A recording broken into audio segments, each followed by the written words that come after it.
Você vai ouvir agora a Palavra de Deus. A igreja pode sentar em nome de Jesus. Você que tem a Palavra de Deus. 1 Coríntios, capítulo 1, versículo 18. 1 Coríntios, capítulo 1, versículo 18. Pode ficar sentado mesmo. Louvado seja o nome do Senhor.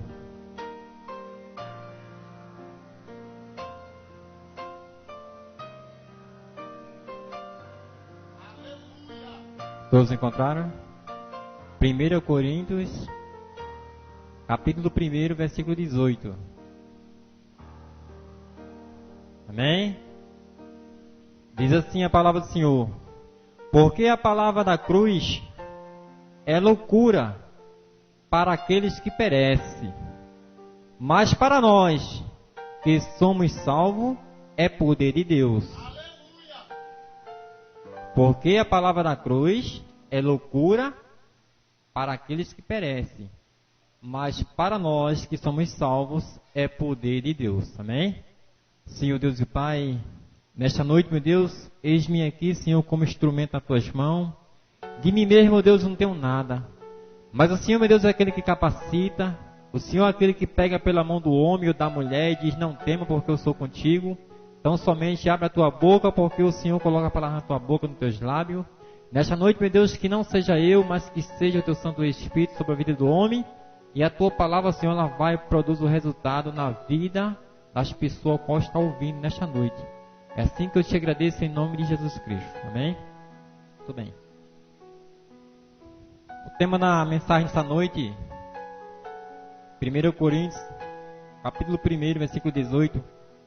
O tema para este versículo, ou seja, esta mensagem, a arma que matou Jesus. Qual foi a arma que matou Jesus? Será que foi um 38? Será que foi uma pistola? Será que foi um fuzil? Será que foi uma faca? Qual foi a arma que matou Jesus? A cruz. Porque a palavra da cruz é loucura para aqueles que perecem, mas para nós que somos salvos é poder de Deus. Então a cruz foi a arma que matou Jesus. Então, se a cruz foi a arma que matou Jesus, então a palavra está dizendo abertamente que a cruz é maldita. A cruz é maldita. Todos que veneram a cruz, ele não sabe o que está por trás da cruz. Maldição. Então a cruz é maldita, porque foi a cruz que tirou a vida do nosso Senhor e Salvador Jesus Cristo. Foi a arma que matou Jesus Cristo. Mas pastor, me dê uma prova que a cruz é maldita. Naquele tempo, todos que morriam pendurados no madeiro era morte para o pior delinquente da face da terra. Jesus Cristo, ele não tinha pecado. Jesus Cristo, ele era santo e continua sendo santo. Mas o próprio mundo, ou seja, as pessoas que condenaram Jesus. Jesus, quando estava diante de Pilatos, Pilatos várias vezes tentou inocentar Jesus Cristo para que ele fosse solto. Mas a própria humanidade o crucificou. Porque naquele tempo era tempo de festa. Em tempo de festa costumava-se crucificar um e soltar um prisioneiro. Então na cadeia ali, na masmorra, estava um prisioneiro chamado Barrabás, salteador. Tinha matado também pessoas, criminoso. Estava naquele cárcere esperando ser morto. Imagina só a pessoa na beira da morte, dentro de um cárcere, Talvez o coração dele estava ali ansioso, angustiado, porque sabia que naquele dia ia perecer. E automaticamente aquele salteador, aquele malfeitor, é tão sortudo que ele recebe a liberdade. E o nosso Senhor Jesus Cristo está diante de Pilatos, e Pilatos chega para ele e fala: eu não vejo o pecado nesse homem, eu não vejo esse homem culpado de nada. Mas quando chegava diante do povo, o povo sempre dizia: crucificai-vos, crucificai-vos. Então, como era a festa da Páscoa, e um tinha de ser solto e outro crucificado, então Pilatos colocou Jesus Cristo diante do povo e lavou as mãos. E aquele povo mesmo que condenaram Jesus Cristo. Então trouxeram o prisioneiro Barrabás e o povo decidiu: Jesus ou Barrabás? E o povo: Barrabás, Barrabás. Quem soltais? Barrabás. Então trocaram Jesus pelo salteador, pelo malfeitor. E Jesus Cristo foi para a cruz do Calvário para morrer pelo meu e teu pecado. Saiba você que a humanidade em peso crucificou Jesus Cristo na cruz. A humanidade que matou Jesus Cristo na cruz do Calvário. E a cruz tornou-se maldita. Então toda pessoa que carrega uma cruz pendurada no seu pescoço, automaticamente ele não sabe a maldição que ele está carregando. Vou fazer uma pergunta bem simples. Se você tivesse um filho e o teu filho morresse enforcado, se o teu filho morresse enforcado, você carregaria um laço no teu pescoço, pendurado? Carregaria? Se o teu filho morresse, Deus o livre guarde, esfaqueado, você colocaria uma faca no teu pescoço e carregava ela pendurada?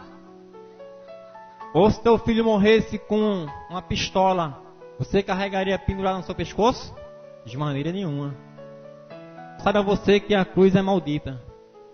Todos que veneram a cruz carregam uma maldição, porque Satanás está por detrás da cruz, porque foi a cruz que matou nosso Senhor. Mas a boa notícia é: a cruz matou Jesus Cristo, mas ao terceiro dia ele ressuscitou. Ele ressuscitou, está vivo e para todo sempre. Ele morreu na cruz do Calvário para que hoje você pudesse estar na presença do Pai. Para que hoje você reconhecesse Ele como seu único, suficiente Salvador. A palavra que foi lida hoje, nesta noite, em João 15, versículo chave, diz o Senhor Jesus que sem Ele nada você pode fazer. Não adianta você correr para a esquerda, correr para a direita. Sem Jesus você está à deriva. Sem Jesus você está em cima do muro. E em cima do muro muito perigoso. Qualquer vento pode derrubar você e você morrer. Mas para você passar para o lado de cá, para o lado de Jesus, tem que tomar uma decisão. Tem de renunciar à vida a qual você vive. Porque diz a palavra do meu Deus que quando a pessoa entrega a vida para Deus através de Jesus, ele é uma nova criatura. As coisas velhas já passaram. Eis que tudo se fez novo. Muitas das vezes tem cristão dentro da igreja, mais de 10, 20 anos, dentro da casa do Senhor, ainda fica relembrando o passado para Deus. Não, porque no passado era assim, era assado. Deus diz: meu filho, minha filha, eu já perdoei teus pecados, eu já joguei teus pecados no mar do esquecimento dele, não me lembro mais. Agora vá, não pecas mais, para que não te suceda coisas piores. Quantas vezes devemos perdoar os inimigos? 70 vezes 7. Se for necessário, perdoe até mais.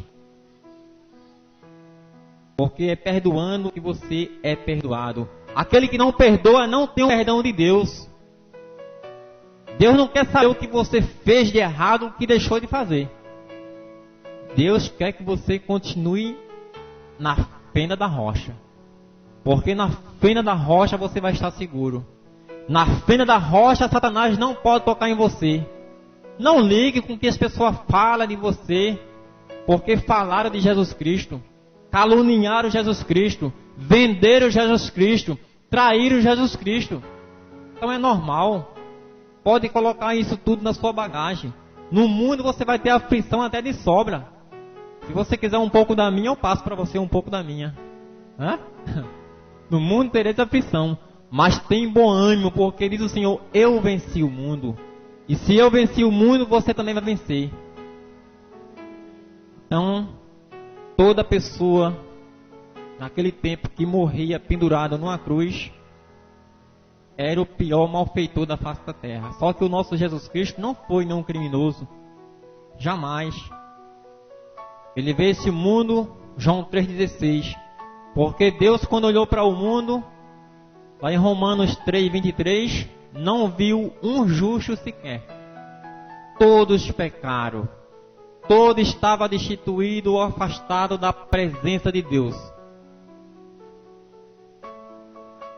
Mas Deus, em João 3,16, abriu mão de tudo que ele tinha, do seu único filho, para que morresse na cruz do Calvário, pela minha e pela tua vida, para que nós possamos estar na presença dele.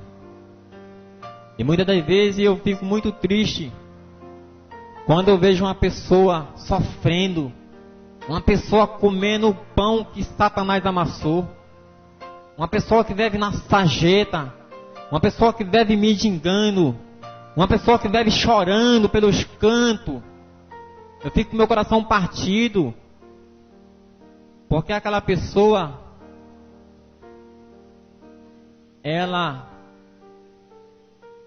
Jesus Cristo está passando e perguntando para ela, o que você quer que eu te faça? E ela estava tão cega espiritualmente que não vê o mestre passando e não abre a boca para pedir, Jesus, eu quero que o Senhor mude a minha vida, mude a minha história, vire a página na minha história.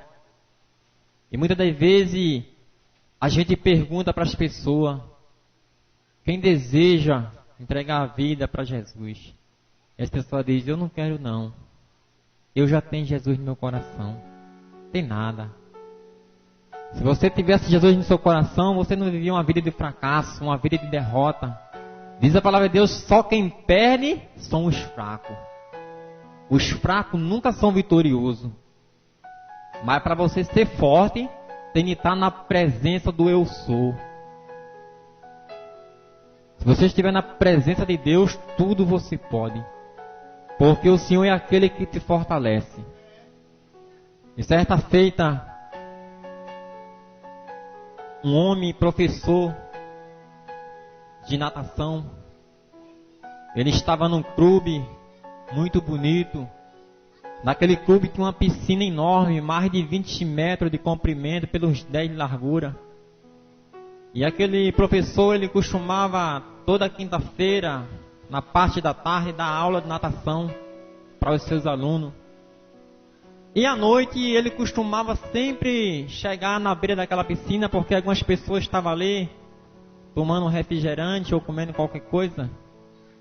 E ali ele sempre costumava chegar na beira daquela piscina, colocava sua roupa de mergulho e chegava na beira da piscina e colocava o dedão do pé na água. E ali um moço, observando ele, ficou curioso, porque toda vez que ele colocava o dedo na água da piscina, e aquele moço, uma quinta-feira, chegando para ele, disse, meu amigo, eu vejo você aqui várias semanas e toda vez que você vai mergulhar aqui, você chega aqui e coloca o dedão do pé na água. E fiquei muito curioso para saber por que isso. Ele disse, meu amigo, certa vez eu acordei sem sono pela madrugada e senti o desejo de colocar minha roupa de mergulho e subir no trampolim e dar um mergulho daquele que eu costumava dar para os alunos. E ali eu subi no trampolim Era por volta de umas 3:30 da madrugada, porque estava sem sono. E ali, quando eu cheguei lá em cima, que eu ia dar aquele pulo dentro da piscina, aproximadamente uns 15 metros de altitude, de altura. E quando eu abri os braços para dar aquele mergulho, eu vi o sinal da cruz refletindo sobre aquela piscina. E eu pensei de mergulhar, mas quando eu vi o sinal da cruz, quando eu vi a cruz refletindo naquela piscina, eu não senti mais desejo de mergulhar. E veio na minha mente um hino que dizia assim: foi na cruz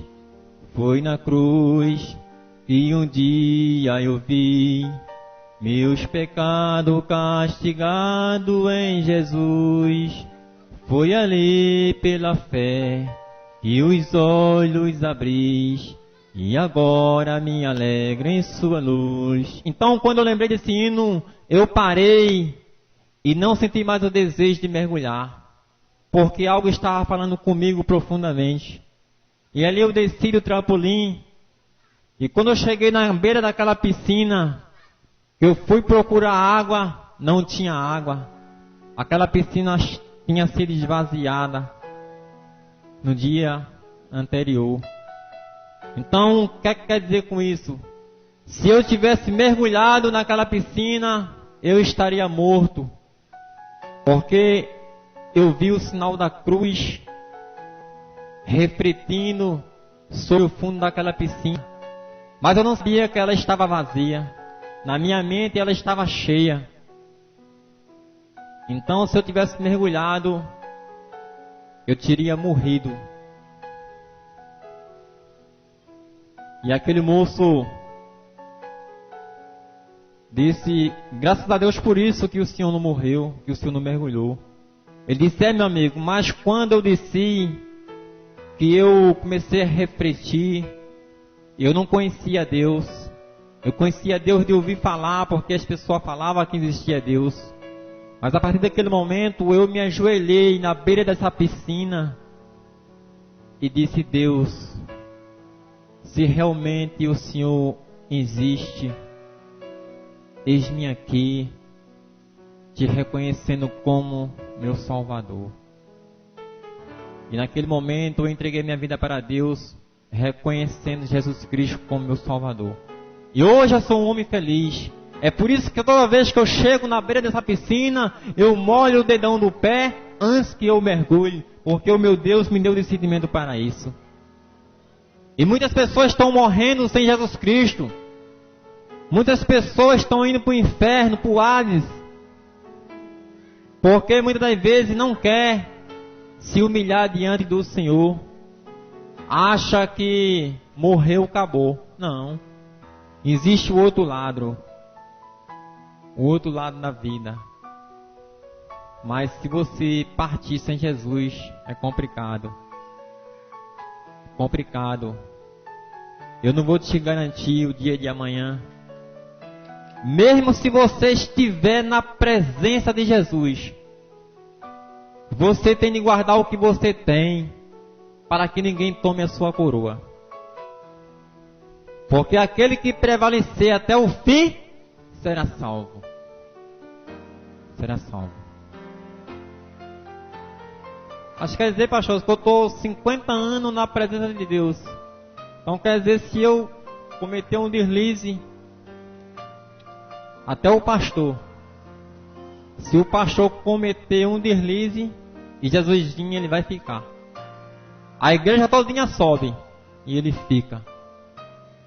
Porque que adiantou ele está 49 anos na presença de Deus e por causa de uma falha ele ficar. É verdade. Então guarda tudo que você tem. Guarda o que você tem para que Satanás não tome a tua coroa. Porque Satanás, ele não brinca, ele não dorme. Satanás, ele luta 24 horas para destruir a igreja do Senhor. Mas os anjos de Deus estão ao teu redor. te guardando e te livrando de todo mal, contra as obras e ciladas de Satanás. Mesmo que você não reconheça, Deus, Ele te guarda. Deus, Ele te orienta. Deus, Ele envia homens e mulheres para pregar a palavra dEle para você. Diz, meu filho, minha filha, hoje é noite de salvação. Então somente se você abrir o seu coração para Deus nesta noite, eu tenho certeza que Deus, Ele vai escrever o teu nome no livro da vida. Porque Deus tem um livro nas suas mãos.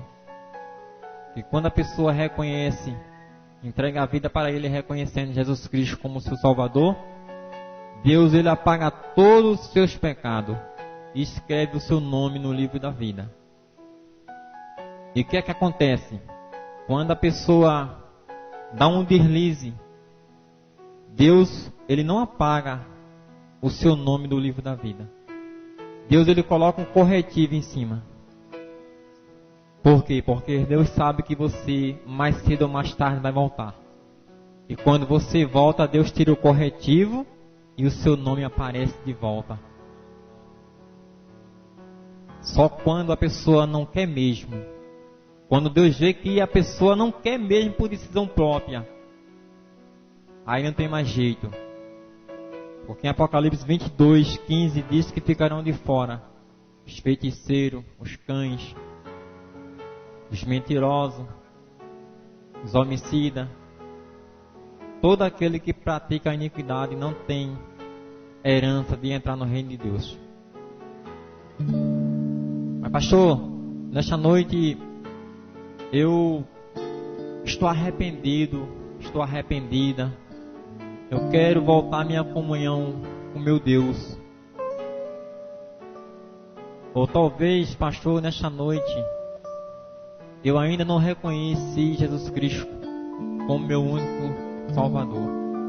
E nesta noite, pastor, eu senti o desejo no coração, sabendo que a cruz é maldita, sabendo que Jesus Cristo morreu na cruz pelos meus pecados, sabendo que Deus abriu mão de tudo que Ele tinha, do seu único filho, o que Ele mais amava, o que estava à sua direita, sentado, abriu mão, pastor, enviou no ventre da Virgem Maria, nasceu, cresceu, assumiu o seu ministério e aos 33 anos foi morto na cruz do Calvário pelo meu pecado. Eu sei, pastor, que ele sofreu muito, e foi a chicotada que ele levou, foi cuspido na cara, foi escarnecido, levou bufete na sua face. Como ovelha foi levado ao matadouro. Mas nunca abriu a boca para perguntar a Deus por que estava passando por aquilo. Porque era a missão dele de resgatar, de salvar da morte, de salvar da condenação eterna, de salvar do fogo do inferno. Essa foi a missão de Jesus Cristo. Então, pastor, eu reconheço que eu sou o mais miserável pecador da face da terra. Eu reconheço que eu não sou nada diante de Deus. É você mesmo que Deus precisa. É você mesmo que Deus está chamando. Porque Deus não veio para os que estão curados, não. Deus veio para todo aquele que está doente, para aquele que está enfermo, precisando de uma restauração.